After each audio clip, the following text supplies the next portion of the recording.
Swamp Thing was created by writer Len Wein and artist Bernie Wrightson in 1972, a year after Marvel. Even though Swamp Thing came after Marvel's own Man-Thing, there are vast differences between these two, especially in the way that these two characters function.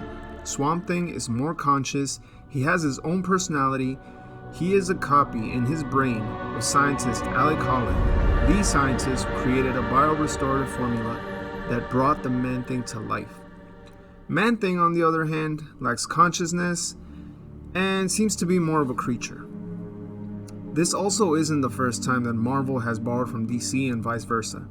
They've done this plenty of times in the past. There's only so many powers in superheroes and origins that can go around. So, Alex Holland and his wife Linda are both researchers working on this biorestorative formula that could potentially end world hunger by helping crops grow. However, there's a lot of different organizations that are after the research, both government and criminal. And in their attempts to try to sabotage them and steal their formula, they end up blowing up their lab and in the process kill Linda and Alec Holland. But not before he falls into the swamp along with the biorestorative formula, which causes his body and mind to pass away, but not before creating a copy of his consciousness which melts with the swamp, creating Swamp Thing. Now, initially, Swamp Thing believes he's the murdered Alec Holland and goes after the criminals that caused his death. But after looking into the mystery of his death, he ends up finding out that the original Alec Holland did die. This is later confirmed when the ghost of Alec Holland returns to haunt him, asking for his body to be put to rest. This leads Swamp Thing wondering what his purpose in life is. Supernatural hero Constantine offers him answers in exchange for his assistance. With different supernatural occurrences happening all around the world, these range from vampires to demons to zombies.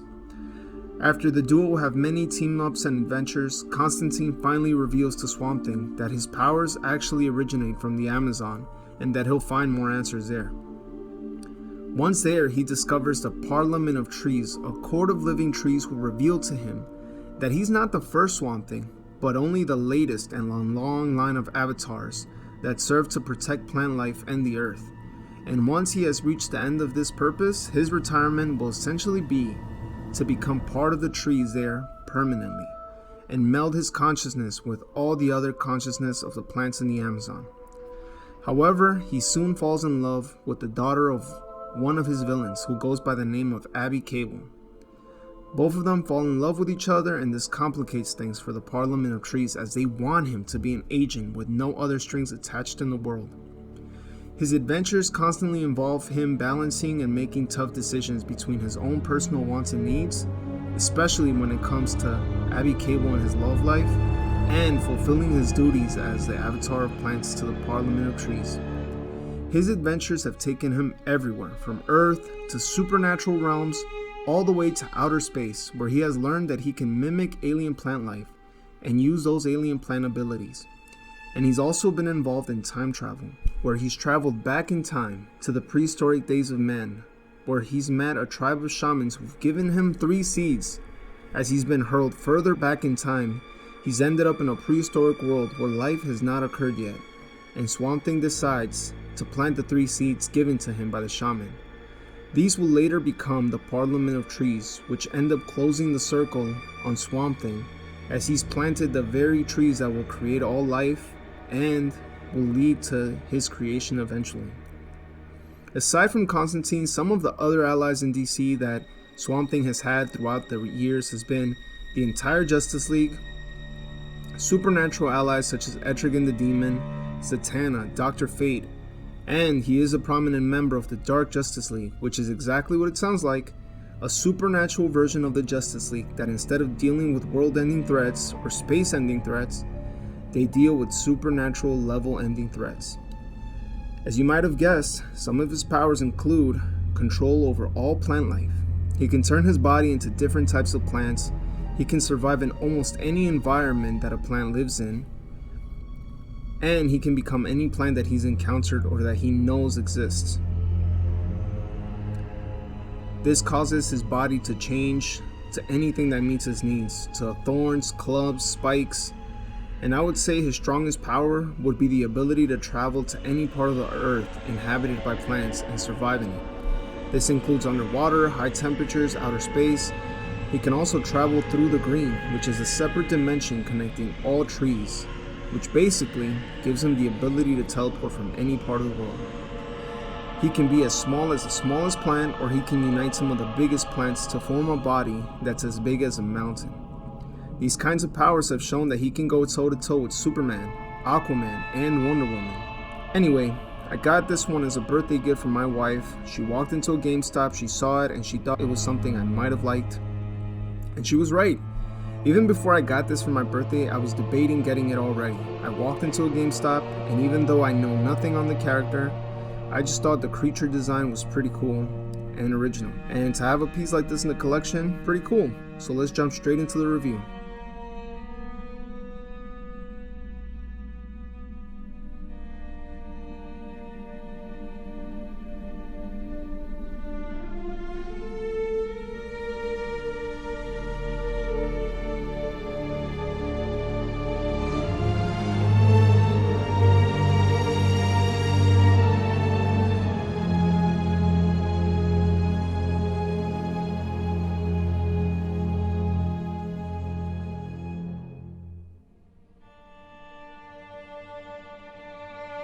Hey guys, so this one took a while. It's the McFarlane DC Universe alternate Swamp Thing.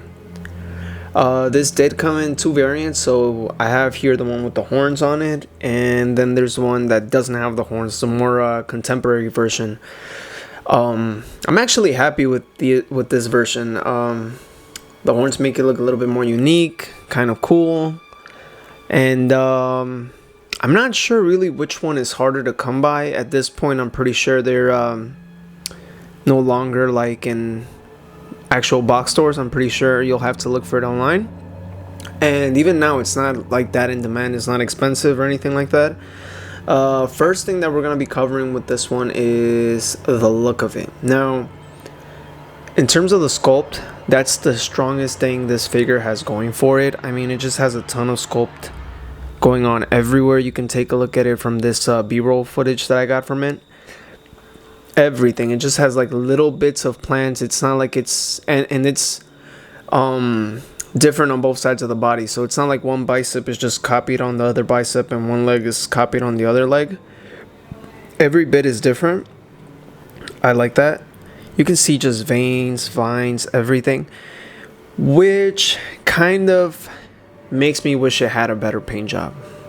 Just a sort of more purposeful paint job. The paint job that it has as it is, it's okay, but it's not anything special. It's not anything that's, you know, knocking it out of the park. But the sculpt is really, really strong. You have some details right there. You have the spine, you have some leaves on there, and it is pretty accurate detail to the comic book too. If you've seen shots of the comic book that I had earlier in the video, you'll see stuff like the tree bark on his shoulders right there, which makes a lot of sense in terms of like if you were a plant and you wanted to have armor, you'd have it there.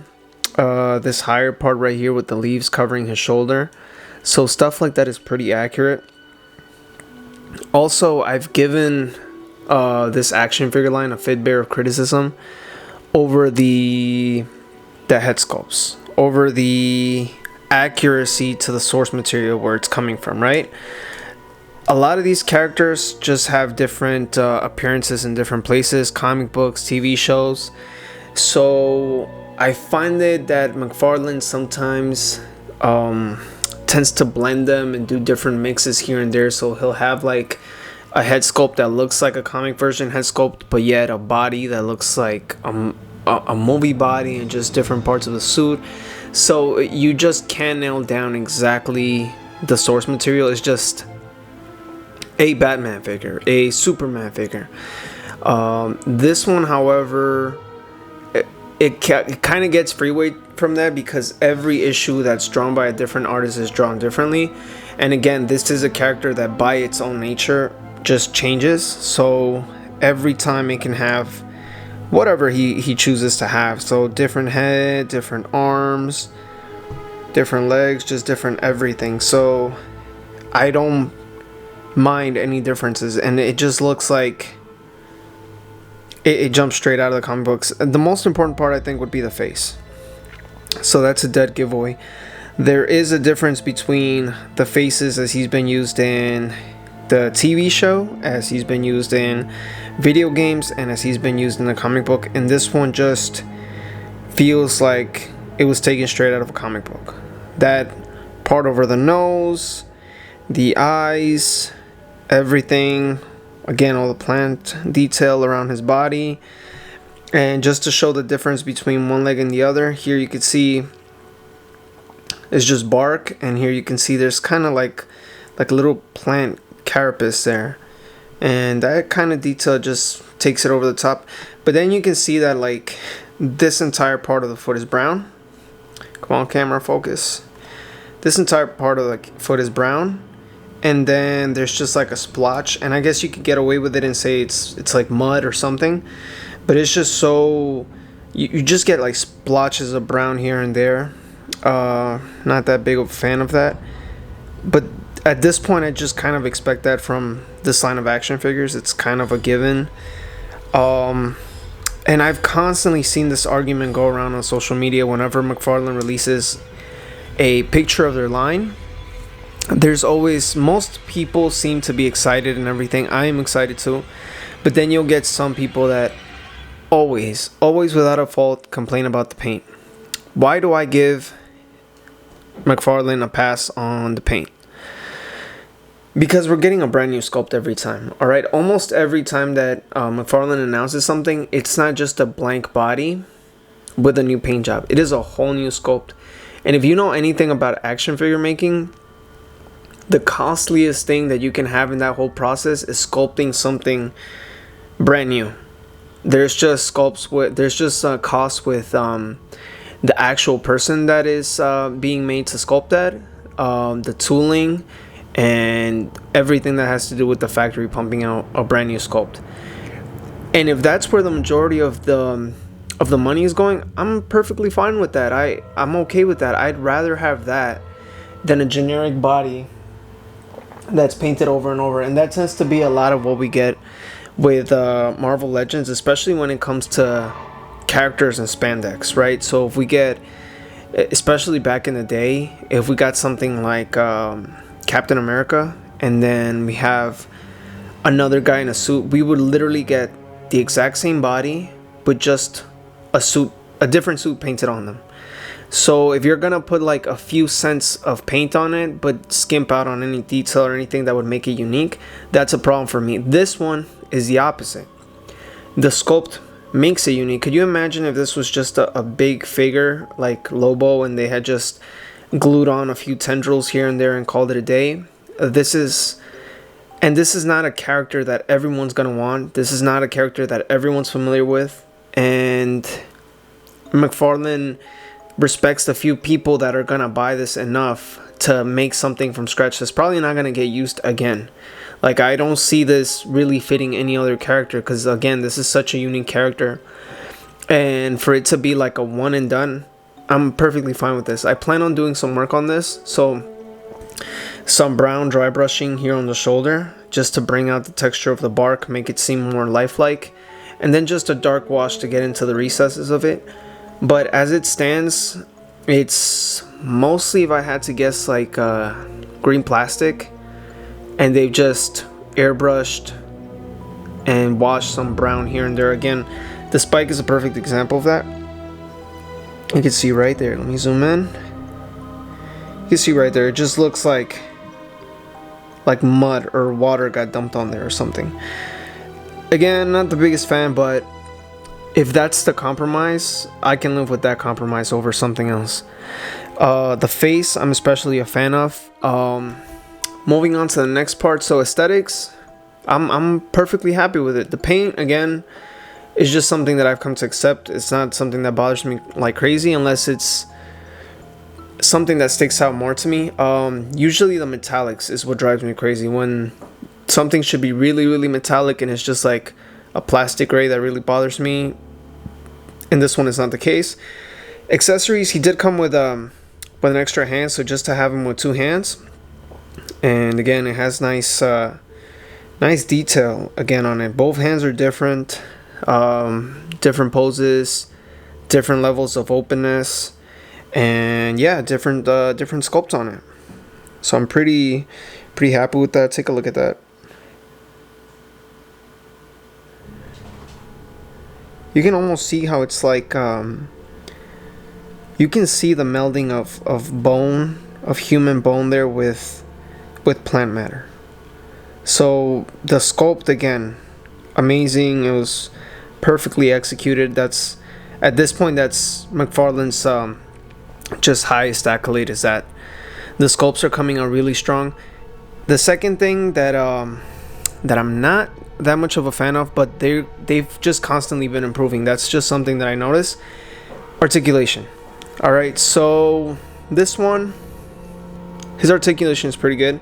His arms bent to 90 degrees on both sides, and that's, for a big guy like this, that's just standard. That's what you should expect. 90 degrees. If you can get more than that, and you can get double jointed elbows, but for single jointed, and then you have the elbow swivel right there, so that's perfectly fine. And then the spike completely gives me like praying mantis vibes. That's completely fine. I like that. Now you can't tell because of the shoulder pieces right here, but if I raise his elbow up and bring it out, you can see that there is another swivel there at the bicep. Now, if you already have the elbow, you don't really need the shoulder swivel, and also it doesn't really work. You can see how it just budges that much, and it can't really go anywhere without taking the whole shoulder. So if I try to force it, it brings the whole shoulder down with it. So unless I actually grab onto that shoulder and then force it, and then it's gonna rub some of the plastic there. So there's no need, in my opinion, for you to use that shoulder swivel. Now the head is a double ball peg, and it gives this guy great range. Looking at him, he has a tiny little gap there at the back of his head, but look at how much he can look up. Look at that. So again, you can see his back is perfectly straight, and he's looking, you can see how high up he's looking. That's pretty good. And then you can look that much down. So he can look down on someone with his height. He can look straight ahead, and he can look pretty far up. And his head shifts back a little, so there's a little bit of shift there. And again, that can also give him other poses, such as side head tilt. And you can't get that with just regular a ball hinge. You only get that with 2 pegs. And just to show, as you can see in there, let me zoom in there. This is just a great way to make a ball peg. You can tell that the ball peg is barely in there. It's enough in there so that it doesn't just pop off in and out. But when you have it that high up, look at all that tilt and all that range that you can get. And yeah, it does gap a little at the other side, but if you're looking at it from straight ahead, you can't even notice that. So that is, his head articulation is great. Arm articulation is great. Perfectly passable for him. The joints are pretty stiff. The torso articulation, the upper one is pretty fine. So it gives him a twist. It gives him a twist. Now, in terms of tilting him up and down, this is him neutral. This is him tilted up, using both the ball peg down here and down here. That's as far back as he can go. Alright, now going back to neutral and down. The majority of the work is coming from that bottom peg. There's almost nothing, no forward and back, and almost no side, and yeah, no side to side either. It's just nothing that can be used. You're just mostly going to be twisting that. And the sculpt, that's something that I've been talking about. The sculpt has really, while it's really strong, in order to not destroy it, I guess, and you can just see from that that elbow, it's literally just cut in there without changing anything to the sculpt. So that's one thing that I do have to say about Hasbro. If they do sculpt stuff, when it comes time to the cutting phase to make the articulation work, they will cut out as much as they have to make the articulation work. And this one, it's not like the articulation is unusable. So, and then from a distance, you can't tell really that there's articulation there. So he has this soft diaper right here at the hips. So this is not hard plastic. This is literally like very, very soft, pliable plastic, and it helps the hips move out that far, which is pretty good. And again, I like how big they made his legs, because he should be like this tree trunk type of creature. His knees bend really well, and they don't look that bad. They don't look bad at all. Again, they just sharply cut in there, and you can see the joint, like there's no sculpt going on in there. So if you're gonna put him like that, which I don't think you are, it's not like he's an acrobatic kind of person. Like, you're mostly gonna have him in like a walking, brooding, intimidating pose. You're not really gonna have him jumping or with his knees bent. Going down to his ankles, that's where I have the biggest problems, and I've seen other reviewers talk about this, and it's 100% true. The amount of clicks and range that he has in his ankles is not enough. So he has one back, one forward, basically the neutral pose, and then another forward. So 3 clicks. So obviously you're not gonna have him doing the Michael Jackson leaning forward, and you're also not gonna have him, unless you're gonna have him in a jumping pose, you're not gonna have him with his toes all the way down. Most people are gonna have him in the standing pose right in the middle. But if you put his legs completely straight, he's leaning forward. He's leaning forward. So that's with his feet flat. That's with his feet flat. And right now he's propped up on something, so he's not gonna fall over very easily. But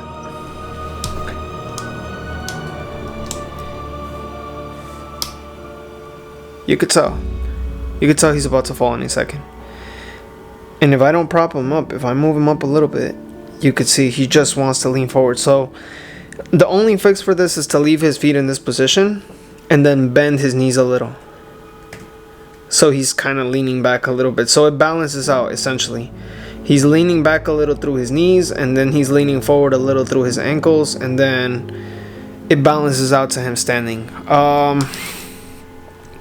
Maybe it's because of the time that this action figure was made, but it's not so bad anymore. The newer action figures seem to have more clicks in the ankles, but you should know that if you want him to stand on a shelf, you don't want him to take a dive. Final conclusions for this action figure. I think if you want a character that looks unique, get him. If you're a fan of Swamp Thing, definitely get him. Especially for the price right now. There's places that you can find him right now on discount for $30, especially if you're willing to buy him online. If you are a GameStop member, you're gonna get a $5 discount, so order it. You'll probably get either shipping free, or if you can get it at the actual store near you, it'll probably be cheaper. You can buy it, order it for pickup, and then apply your $5 off. And I believe right now it's at $30, so imagine with $5 this becomes a $25 action figure. A little bit taller than your McFarlane 7-inch, but again, you can see how much of a behemoth he is. He's almost twice as tall, and this is with him right in front of him. This is the Bane Mega figure. So even with someone as big as Bane, you can see the size difference right there. He's exactly what he's supposed to be. You have a normal human 7-inch figure, and then here you have Hasbro 6-inch figure. So here's a modular Iron Man. So again, you have 6-inch figure. So again, you have a 6-inch figure, you have a 7-inch figure, you have a Mega figure, and then you have Swamp Thing. So again, it's a lot of plastic for your money. So in that sense, I think he's definitely worth it. In the sense of a cool character design that you're gonna have on your shelf, you know, that's gonna be a big presence there. He's also a cool looking action figure. So if you're looking to put a Dark Justice League together, Constantine the Page Puncher, I believe, already came out. I'm hoping McFarlane is going to do Satana at some point soon. I also have Etrigan, which expect that review pretty soon. I have to get through a lot of action figures at this point that I've just collected and I haven't gotten around to reviewing. So just bear with me. This Bane is actually blown out right now. Let me see if I can fix that later. But for now, that's going to be it. The next update that I'm going to have on that guy is going to be the paint job. So again, I'm going to do that brown dry brushing, black wash, just to bring out the detail, just to bring him a little bit more to life. As he is right now, he's perfectly fine. I like him. And yeah, this is one that I'm not really going to get rid of. I can also see people maybe using him as a Groot body, because all you'd have to do is change out literally the head and maybe the feet just to make them look more like tree trunks, and that'd be it. You'd have a Groot, and because Groot can also change in size, you can fudge him in with your smaller Marvel Legends. And speaking about Marvel Legends, this is one of the ones that they did right. Again, I mentioned it. They used some of the same blank bodies with just different paint. Why do I love this one so much? One, it's Iron Man, but two, they also can get away with just giving us a repaint, which they've tried a bunch of times, right? Especially with the Iron Man figures, they'll give us battle damage repaints, which is they just put some black paint on it and called it battle damage. This one, it's the modular Iron Man, and he just has new gloves, new shoulder pieces, new helmet. It's just a bunch of sculpted in detail. So with this, I'm okay if you don't hit the paint 100%, and even this is great. My camera's not picking up right now because the settings are not for this one, it's for the Swamp Thing, but the red is like a caramel red, a candied apple red, and then the gold is actually, it's pretty shiny and it's pretty gold. So this is one of their good figures. I only buy Marvel Legends now when they're releasing stuff like this. If I see that it's just their basic buck, which it's basically known by now, they just have a basic buck and they repaint it, like the Spider-Man one that they have recently, which is just so easy for them to give you any color of suit of Spider-Man's or whoever they want and just add a few plastic pieces. I'm not a fan of those, especially not for $35. You're getting that Swamp Thing for $30 now, $40 when it first came out. This Bane, $40. I'm pretty sure he's all sold out. I have to get the Nightfall Batman to go with him because that's just, I have to. $20 for this guy. And again, this, look at the sculpt. It's not just a painted blank suit. It's not just a painted blank suit. That's an original sculpt. Again, I don't see this kind of suit coming up for any other figure except for this one. And damn, they give him a booty. All these three sculpts that you see in front of you, these are characters that are very different, very distinct from one another, and the sculpts just give them life. So if I had to give this line right now a rating, I would say an 8 out of 10. McFarlane is doing an excellent job. There's a few things that could be tuned, so maybe better paint jobs, better articulation. However, am I still gonna keep buying their action figures? Yes. Do I recommend them? Yes, because you're getting way more than the competition at this point, and you're not having to pay import prices. You're not having to pay $60 or even $100 for an action figure that's small, right? Something that you plan on collecting and buying huge quantities of. Anyway, with that being said, I hope you guys found this review entertaining and useful. I hope that maybe this pushed you in the direction of buying this figure if you wanted him already. Now you know what you're getting. Let me know which action figure you'd like to see reviewed next, and until next time, I'll catch you guys. That intro with the backstory of Swamp Thing, let me know if you guys want more stuff like that. It took a long time, but I actually enjoy kind of going into these characters' histories and stuff like that. So if you want more stuff like that, guys, let me know. until next time. I know this review is running long, but I'm gonna leave timestamps in the comments as well as the description of this video, so just jump to whatever part of the video you like, and until that, I'll see you guys on the next one. Bye.